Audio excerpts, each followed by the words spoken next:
আমার বাড়ির পাশে আমার কাকাতো ভাই আর ভাবি থাকত। আমার জানালা খুলে তাদের কলের পাড় দেখা যেত। আমার রুমে পড়ার সময় আমি জানালা খুলে রাখতাম। একদিন সন্ধ্যায় ভাবির কলের পাড়ে দেখলাম লাইট জ্বলছে আর ভাবি বাসন মাজছে। সন্ধ্যাবেলায় ভাইয়া বাজারে থাকত। একটু পরে একজন লোক আসলো। তাদের দেখে তো আমার প্রাণ বেরিয়ে যাওয়ার অবস্থা। আমার কলেজ সময়ের কথা। আমাদের বাড়ির পাশে থাকত আমার পলাশদার বউ। বুদ্ধি ছিল আমাদের পাড়ার সব থেকে সুন্দরী। আমি আমার গ্রামে থাকি। গ্রাম হলেও আমাদের পাড়া পড়শির পরিবেশ ছিল খুবই বিলাসবহুল। আমাদের বংশ ছিল অনেক বড়। গোটা পাড়ার ৫-৭ বাড়ি আমাদের পরিবারেরই ছিল।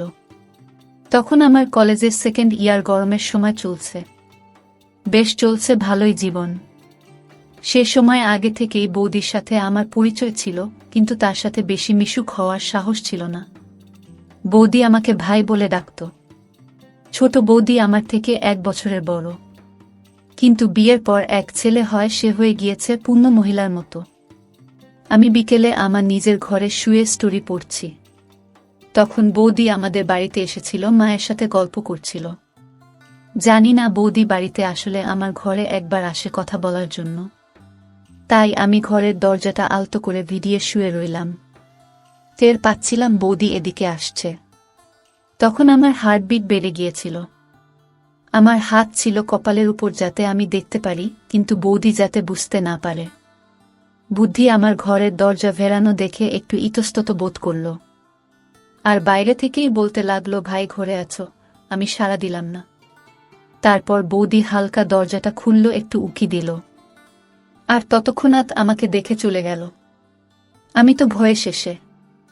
আমি প্রচণ্ড ভয় পেয়ে গিয়েছিলাম, কিন্তু আমি যা ভেবেছিলাম সেটা হয় নাই। বৌদি সেখান থেকে বাড়ি চলে গেল। পরের দিন আমি রাস্তায় বৌদিকে দেখতে পেলাম। আমার ইতস্তত বোধ হচ্ছিল বৌদি কি আমার সাথে কথা বলবে, কিন্তু বৌদি বলল, কোথায় যাও ভাই? আমি বললাম, এই একটু ঘুরছি। আমার তখন আত্মায় জল আসলো। বৌদির সাথে টুকটাক কথা হচ্ছিল। বৌদি বলল, কি হলো ভাই? আমি বললাম, কই কিছু না তো। বৌদি বলল, কিছুদিন থেকে দেখছি তুমি একটু অন্যরকম হয়ে গেছে। কি হয়েছে? গার্লফ্রেন্ড নিয়ে টেনশনে আছো? এই বলে হাসতে লাগলো। আমি বললাম, কি যে বলো না তুমি, আমার গার্লফ্রেন্ডই নাই। বৌদি বলল, থাক হয়েছে, আর ভদ্র সাজতে হবে না। তারপর বৌদি বাড়ির দিকে যেতে লাগলো। তারপর আমি ও বাড়ির উদ্দেশ্যে রওনা দিলাম। রাতে বাড়ি এসে ঘুমিয়ে পড়লাম। ঘরের জানালা থেকে বৌদির কলের পাড় স্পষ্ট দেখা যেত। দেখতে দেখতে ১ সপ্তাহ কেটে গেল। একদিন সন্ধ্যায় ঘরের সব জানালা লাগাচ্ছি, যাতে ঘরে মশা ঢুকে পড়ে, প্রায় অন্ধকার হয়ে এসেছিল। তখনই আমার নজর পড়ল কলের পাড়ে। সেখানে দেখতে পেলাম বৌদি বাসন মাজছে, হালকা হালকা বোঝা যাচ্ছিল। তখনই উঠে গিয়ে লাইট অন করল, দেখলাম বৌদি বাসন মাজা হয়ে গেছে, সেখানে আর কেউ নেই। তারপর মা ডাক দিল। আমি তৎক্ষণাৎ গেলাম আর জানালাটা লাগাতে ভুলে গেলাম। তারপর আধ ঘন্টা পরে মনে পড়ল যে জানালাটা খোলা রয়েছে, লাগাতে ভুলে গেছি।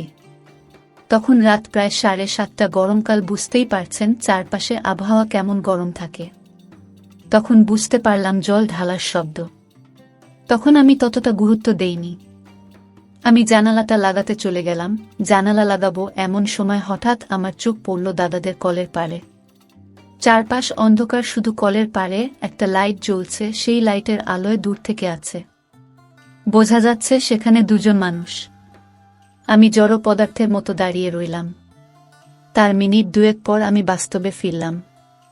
তখন আমার বুকের হৃৎপিণ্ড খুলে চলে আসবে এমন অবস্থা। আমি জানালাটা লাগালাম এবং বাড়ি থেকে বেরিয়ে আসছিলাম। তখন মা জিজ্ঞাসা করল, এখন রাতে কোথায় যাচ্ছিস? আমি বললাম, ঘরে নেটওয়ার্ক পাচ্ছে না, একটু রাস্তায় যাচ্ছি, দরকার আছে। এই বলে আমি বাড়ি থেকে বেরিয়ে আসলাম। বাড়ির বাইরে থেকে আমি ভাবছিলাম এখন কি করব। তখন আমার মাথায় চিন্তা শক্তি কাজ করছিল না। ভাবলাম লোকটাকে হতে পারে। অন্ধকারে যেতে লাগলাম দাদাদের বাড়ির পিছন দিকে। যেখানে যেতে আমার দিনের বেলা যেতেই ভয় করত, সেখানেই আমি এই অন্ধকারে চলে আসলাম। সেটা ভেবে আমি নিজেই নিজের প্রতি বিশ্বাস করতে পারছিলাম না। সেই জায়গাটায় অনেক গাছপালা ছিল আর ছিল প্রচণ্ড অন্ধকার। কলের পাশে একটা ঝোপ ছিল, আমি সেখানে চলে এসেছিলাম। সামনে শুধু একটা টিনের বেড়া ছিল আর সেই বেড়ার উপর প্রান্তে তারা ছিল। আমি সেখানে চুপচাপ দাঁড়িয়ে আছি, কি করব বুঝতে পারছি না। আমার পা কাঁপছিল যদি কেউ দেখে ফেলে। তখনই আমি টিনের বেড়ার একটা প্রান্তে গেলাম। বুঝলাম লোকটি দাদা নয়, অন্য কেউ।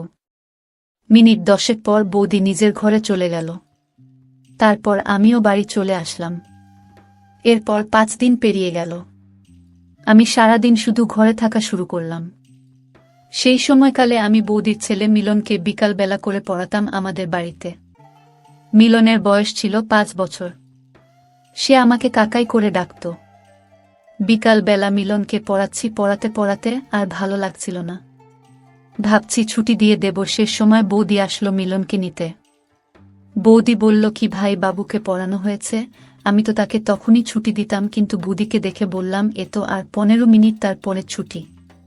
তুমি একটু বসোকে একবারে নিয়ে যাও। বৌদি বলল, আচ্ছা। কাকি কোথায়? আমি বললাম, মা একটু বাজারে গিয়েছে, তুমি বসো। বৌদি বলল, ঠিক আছে। আমি মিলনকে পড়াচ্ছি, কিন্তু আমার মন বলছে অন্য কথা বলি। তুমি কিভাবে পারলে শুধু নিজের কথা ভেবে এমন কাজ করতে? তারপর আমি মিলনকে ছুটি দিয়ে দিলাম। বৌদিকে বললাম, নাও হয়ে গেছে, এবার ওকে নিয়ে যাও। আমি উঠে পড়লাম, মিলনকে নিয়ে নিচে উঠোনে আসলাম। বৌদি তখন সিঁড়ি থেকে আমাদের পিছনই নামছিল। ঠিক তখনই হুঁচ খেয়ে বৌদি পড়ে যাবে। সেই সময় আমি দৌড়ে গিয়ে বৌদিকে ধরে ফেললাম। তারপর বৌদিকে জিজ্ঞাসা করলাম, বৌদি তোমার লাগেনি তো? বৌদি বলল, না ঠিক আছে, তুমি না ধরলে পড়েই যেতাম। থ্যাঙ্কস ভাই। এই বলে মিলনকে নিয়ে চলে গেল।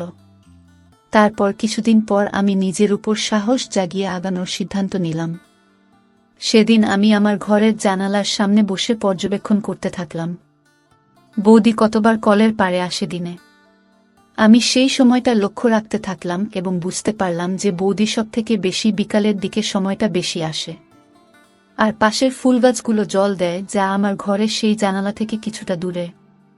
তবু স্পষ্ট দেখা যেত সব, কেননা সেই জানালা দিয়ে বৌদির সাথে অনেকবার কথা হতো। তারপর একদিন পাড়াতে এক প্রতিবেশীর বিয়ে ছিল, যেখানে সবার যাওয়ার কথা ছিল। সেদিন বিকালে আমি ঘরে শুয়ে ভিডিও গেম খেলছিলাম। তখন লক্ষ্য করলাম যে বৌদি কলের পাড়ে বাসন মাজছে এবং তারপরেই সে ফুলের গাছে জল দিবে।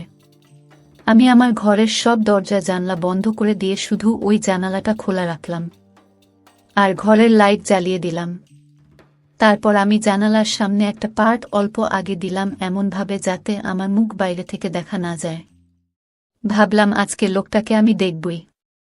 যাই হোক, কিছুক্ষণ পর বৌদি এদিকে আসলো এবং ফুল গাছে জল দিতে লাগল। দেখতে দেখতে 10 মিনিট পার হয়ে গেল। বৌদি ফুল গাছে জল দিয়ে চলেছে, কিন্তু আজকে আর লোকটা আসলো না। একটু পর বৌদি সেখান থেকে বাড়ি চলে যায়। তারপর রাতে বাড়ির সবাই বিয়ে বাড়িতে যায়। সেখানে কিছুক্ষণ পরে দাদা বৌদিরাও যায়। বৌদি সেই সময় অনেক সেজেগুজে এসেছিল, কি সুন্দর লাগছিল দেখতে। সেই সময় আমি সবকিছু ভুলে গিয়েছিলাম। বৌদির দিকে চেয়ে আছি, কিন্তু তখন বৌদি আমার দিকে তাকাচ্ছিল না একবারও। কেন জানি না, মনে হয় বৌদি আমাকে কি মনে করছিল। তারপর খাওয়া দাওয়া করলাম সবাই। তারপর একটু বসলাম বিয়ে বাড়িতে। বৌদি আমার পাশে বসেছিল, তারপর দাদা। কিন্তু বৌদির সাথে আজকে কথা বলতে কেমন যেন অদ্ভুত লাগছিল। তবু আমি বললাম, তো বৌদি কি খবর? বৌদি বলল, কিসের খবর চাও বলো দেখি। সেই মুহূর্তে আমি কিছু বলতে পারছিলাম না, কেন জানি না। তারপর বোকার মতো বলে ফেললাম, বাড়ি কখন যাবে তোমরা? বৌদি বলল, একটু পরে, বিয়েটা একটু দেখি আগে। আমি বললাম, ওহ আচ্ছা। তারপর আমি আর কিছু বললাম না। আমি বৌদির পাশে বসে রইলাম। সেই সময় মিলন এসে আমার কোলে বসল। একটু পরে মিলন বলল, মা আমার হিসি পেয়েছে। তারপর বৌদি ওকে বাইরে নিয়ে যেতে লাগলো। তার কিছুক্ষণ পর আমিও পিছু পিছু গেলাম, যেটা বৌদি লক্ষ্য করল। আমি জানতাম আমার প্রতি বৌদির সম্মান আগের মতো নেই। বৌদি মিলনকে বাড়ির বাইরে রাস্তার পাশে নিয়ে হিসি করাছিল। হিসি কথা শেষ হলে মিলন দৌড় দিয়ে ভিতরে চলে গেল। তখন আমি বৌদিকে বললাম যে কি হলো বৌদি, তুমি আজকে একটু চুপচাপ মনে হচ্ছে, ব্যাপার কি? বৌদি কিছু বলল না। তখন আমি বৌদির হাতটা ধরে বললাম কি হয়েছে বৌদি? তখন বৌদি আমার হাতটা ছাড়িয়ে বলল কই কিছু না তো, বলে চলে যেতে লাগলো। তখন আমি বললাম প্রতিদিন সন্ধ্যায় কলের পাড়ে লোকটাকে দেখি, উনিকে। তখন আমার ভিতরে এত কনফিডেন্স কোথা থেকে যে আসলো আমি জানি না। তারপর বৌদি রেগে গিয়ে আমার গালে একটা চড় মারল আর এখান থেকে চলে যেতে লাগল। বৌদি এই কথা শোনার জন্য মোটেও প্রস্তুত ছিল না। তখন বৌদি অবাক হয়ে গেল যে আমি কিভাবে জানতে পারলাম। ঠিক তখনই মিলন এসে পড়ল। এরপর মিলনের সাথে বৌদি চলে গেল। বৌদি তখন ভিতরে চলে গেল। একটু পরে আমিও গেলাম। আমি বৌদির দিকে তাকিয়েছিলাম, কিন্তু বৌদি আমার দিকে দেখছিল না। আমি একটু ভয়ও পাচ্ছিলাম। বৌদি যদি মাকে বলে দেয় তাহলে তো আমি শেষ। তারপর আমি বাড়ি চলে আসলাম। পরের দিন বৌদি ফুল গাছে জল দিতে আসে না, তারপর কিছুদিন ধরে আসলো না। আমি চিন্তায় পড়ে গেলাম যে আমি কি কথাটা বলে ভুল করলাম। তারপরের দিন বৌদি আমাদের বাড়ি আসলো আর সোজা মায়ের কাছে চলে গেল। আমি তো ভয়ে কাঠ হয়ে গেলাম। আজ আমি শেষ, এবার বুঝি সব বলে দেবে মাকে। এখন আমি কি করি? তাই আমি তারা কি কথা বলছিল শুনতে লাগলাম চুপি চুপি। তখন বৌদি আর আমার মায়ের মধ্যে স্বাভাবিক কথাবার্তাই হচ্ছিল। আমি একটু নিশ্চিন্ত হলাম। তারপর বৌদি বলতে লাগলো যে মিলনের বাবা তো আজকে বাড়ি থাকবে না, তুমি সন্ধ্যার পর আমার বাড়িতে পৌঁছে দিও। কি পাঠানোর কথা বলছিল আমি জানি না। তারপর ওখান থেকে আমি রুমে চলে আসি, কিন্তু আজকে বৌদি আমার রুমে আসলো না, যার ফলে আমি আরও চিন্তায় পড়ে গেলাম। তারপর সন্ধ্যায় আমি বাড়ির পাশে চৌপথিতে গেলাম আড্ডা দেওয়ার জন্য। তার একটু পরেই মায়ের ফোন আসলো বাড়ি যাওয়ার জন্য। তারপর আমি বাড়ি চলে আসলাম। মা বলল যা এই ব্যাগটা গিয়ে দাদাদের বাড়ি দিয়ে আয়। আমি তো শুনে খুশি হয়ে গেলাম, বললাম একটু পরে যাচ্ছি, আমার একটু কাজ আছে, এই বলে রুমে চলে গেলাম। তারপর আমি গিয়ে মাকে বললাম যে এটাতে কি আছে। মা বলল যে এই ব্যাগটাতে তোর দাদাদের বাড়ির কিছু বাজার আছে। আজকে তোর দাদা বাড়িতে ছিল না বলে তোর বাবাকে দিয়ে বাজার করিয়ে নিয়েছিল, বিকেলে এসেছিল নিতে, কিন্তু তখন তোর বাবা আসেনি বাজার থেকে, যা এখন এটা বৌদিকে দিয়ে আয়। মাকে বললাম যে আমি এটা বৌদিকে দিয়ে সোজা চৌপতি চলে যাব, আমার দরকার আছে, এই বলে চলে গেলাম ব্যাগটা নিয়ে। বৌদির বাড়িতে গেলাম। আমি জানতাম যে দাদা বাড়িতে নেই, তবু আমি দাদা ও দাদা করে ডাক দিতে লাগলাম। তারপর বৌদি ঘর থেকে বেরিয়ে আসলো, কিন্তু আমার দিকে তাকাচ্ছিল না, আর কথার উত্তর দিল না। আমি বললাম দাদাকে বলো ব্যাগটা নিয়ে যেতে। বৌদি কিছুই বলল না, বারবার বলাতে বলল তোমার দাদা বাড়িতে নেই, ব্যাগটা বারান্দায় রেখে চলে যাও। আমি তখন জেদ করে বলতে লাগলাম আমি আসতে পারবো না, মিলনকে বলো আসতে এটা নিয়ে যেতে। বৌদি বলল মিলন ঘুমোচ্ছে। আমি কথা না বাড়িয়ে বারান্দায় যেতে লাগলাম। বারান্দার পাশে বৌদি দাঁড়িয়েছিল। আমি ব্যাগটা রেখে বৌদির দিকে দেখলাম, বৌদি অন্যদিকে মুখ করে দাঁড়িয়ে আছে, আর কিছুই বলছে না।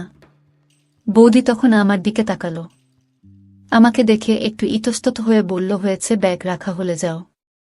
সেই সময় হঠাৎ সজোরে মুষলধারা বৃষ্টি নামল, চারিদিকে সজোরে বৃষ্টির আওয়াজ। এরপর হঠাৎ আমার ফোন বেজে উঠল। দেখলাম মা ফোনে। মা বলল কোথায় তুই বৃষ্টিতে? আমি বললাম আমি চৌপতিতে আছি। মা বলল কখন আসবি, ছাতা তো নিসনি।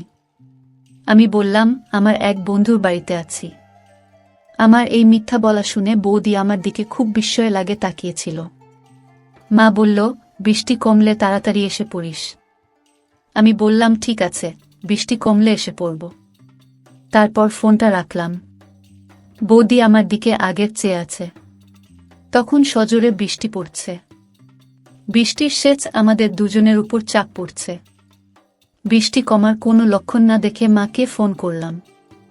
বললাম যে আমি একেবারে সকালে বাড়ি ফিরব, আমি বন্ধুর বাড়িতে আছি। তারপর মা বলল ঠিক আছে, সাবধানে থাকিস। ফোনটা রেখে বৌদির চোখের দিকে দেখলাম, বৌদির চোখে ছিল আগুন। তারপর সকালে আমি বাড়িতে আসলাম। শরীরটা খুব ক্লান্ত লাগছিল। এমন সময় মা বলেন খবরদার রাতে বাড়ি থেকে বের হবেন না। আজ রাতে বাড়িতে কীর্তন আছে। আজকে বাড়িতে থাকবি, না হলে বাবারা করবে। তুই তো জানিস তো বাবা রাগী। আমি ঠিক আছে বলে স্নান করতে চলে গেলাম। স্নান সেরে বেরিয়ে খেয়ে দিয়ে ঘুম দিলাম, উঠলাম একেবারে বিকেলে, বেশ ঘুম হলো। ঘর থেকে বেরিয়ে দেখি বারান্দায় বৌদি আর মা বসে মালা বানাচ্ছে। আমি একটু লজ্জা পেলাম বৌদির সামনে যেতে। বৌদিকে দেখে আমি আমার হাসি আটকাতে পারলাম না। তারপর মাকে গিয়ে বললাম, কি করছো তোমরা? মা বলল, দেখতে পারছিস না। মা সেখান থেকে অন্য কাজে চলে গেল। বৌদি সেখানে মালা বানাচ্ছিল। আমি বউ কাছে গিয়ে বললাম, আমিও বানাবো। বৌদি বলল, ঠিক আছে ভাই। এরপর বৌদি একটা হাসি দিল। আমি তারপর নিজের রুমে শুয়ে রইলাম। একটু পরে মিলন আমার রুমে আসলো, বলতে লাগলো, কাকা কাকাই তোমার ফোনটা দাও না। আমি বললাম, কেন কাকে, কি করবে তুমি ফোন দিয়ে? মিলন বলল, গেম খেলবো, দাও না। আমি বললাম, এই নাও, কিন্তু এখানে বসে খেলতে হবে। তারপর মিলনকে ফোন দিলাম। মিলন গেম খেলতে লাগলো। এভাবে প্রায় 1 ঘন্টা হয়ে গেল। আমি মিলনকে বললাম, দাও কাকাই, অনেক খেলেছ, আর না, এত ফোন দেখতে নেই। মিলন বলল, আর একটু কাকাই। আমিও জোর করলাম না। মিলন খেলতে লাগলো, আমি শুয়ে আছি। তখন বৌদি ঘরে প্রবেশ করল। বৌদি বলল, বাবা কি করছো তুমি কাকাইয়ের সাথে? মিলন বলল, গেম খেলছি। বৌদি বলল, অনেক খেলেছ, এখন চলো দেখি। এখনই কীর্তন শুরু হবে, তুমি বাইরে এসো। মিলন বলল, আমি আর একটু খেলবো মামা। বৌদি তারপর আমার দিকে তাকালো। ঠিক তখনই মা বৌদিকে ডাকতে লাগলো, এই শিপা কই গেলি রে মা? বৌদিকে শিপা বলে ডাকে। বৌদি মিলনকে নিয়ে গেল। সন্ধ্যা হয়ে এলো, বাড়িতে লোকজনের ভিড় বেড়ে গেল। কীর্তনের লক্ষ্য চলে আসলো। কীর্তন শুরু হলো। কীর্তনের আওয়াজে ঘরে থাকা যাচ্ছিল না, তাই বাইরে চলে আসলাম। বাইরে এসে দেখি কীর্তন খুব জমে গিয়েছে। ওখানে বাবা মা, তারপর আমাদের গোষ্ঠীর সবাই, তারপর বৌদি। বৌদির কোলে মিলন ও কীর্তনের তালে তালে হাত নাড়াচ্ছে। বৌদি ঘুরে আমার দিকে দেখল আর হালকা হাসল। তারপর মামাকে ডাকতে লাগলো, বলল কীর্তনের কাছে এসে বসতে। তারপর আমিও গেলাম, বসলাম। আমার সামনে কাকি বসেছিল, আমার বাবার কাকাতো ভাইয়ের বউ তার পাশে বসেছিল। বৌদি বারবার ঘুরে আমাকে দেখছিল। এভাবে প্রায় 2 ঘন্টা পার হয়ে গেল। কীর্তন তখন খুব জমে গিয়েছে। তখন মা বৌদিকে বলল যে তাদের বাড়ি থেকে প্লেটগুলো নিয়ে আসতে। বৌদি বলল, ঠিক আছে। মা বলল বৌদিকে আমাকে সাথে নিয়ে যেতে, অন্ধকার ছিল তাই। আমি আর বৌদির রাস্তা দিয়ে যেতে লাগলাম। ভেবেছিলাম যে এই অন্ধকারে বৌদি আবার কি না কি বলে বসেন। তারপর আমি আর বৌদি তাদের বাড়ি আসলাম। বৌদিকে জিজ্ঞাসা করলাম, দাদা বাড়ি নেই? বৌদি বলল, আছে। যাও দেখো ঘরে। আমি ঘরে গেলাম। দাদা টিভি দেখছিল, আমাকে দেখে বলল, আরে বস। আমি বললাম, চলো, আমাদের বাড়ি কীর্তন হচ্ছে আর তুমি এখানে টিভি দেখছ। দাদা বলল, আজ আর যাব না, কালকে ভোরে কাজে যেতে হবে, তাই এখন শুয়ে পড়ো। খেতে দেয়। বৌদি দাদাকে খাবার দিল। আমি বসে টিভি দেখছিলাম। তারপর বৌদি এসে বলল, চলো ভাই, প্লেটগুলি নিয়ে নিয়েছি, আর দেরি করা যাবে না। তাহলে কাকি বলবে যে এখনো নিয়ে যায়নি। আমি বললাম, চলো। দাদা বলল, মিলন কি করছে রে? ওকে এখনই দিয়ে যাস, সকালে স্কুল আছে। আমি বললাম, ঠিক আছে, ওকে দিয়ে যাব। দাদা বলল, আর সব শেষ হয়ে গেলে বৌদিকে এগিয়ে দিয়ে যা, সেই অন্ধকারে একা আসতে পারবে না। এরপর বাড়ি গিয়ে আমি মিলনকে দিয়ে আসি দাদার কাছে। রাত 12:30, বাড়ির সব কাজ শেষ, সবাই চলে গেছে। মা আর বৌদি খাচ্ছে। মা বলল, বৌদিকে এগিয়ে দিয়ে আসিস। আমি বললাম, ঠিক আছে। বৌদি আমার দিকে চেয়ে হাসছিল। আমার রাগ হচ্ছিল।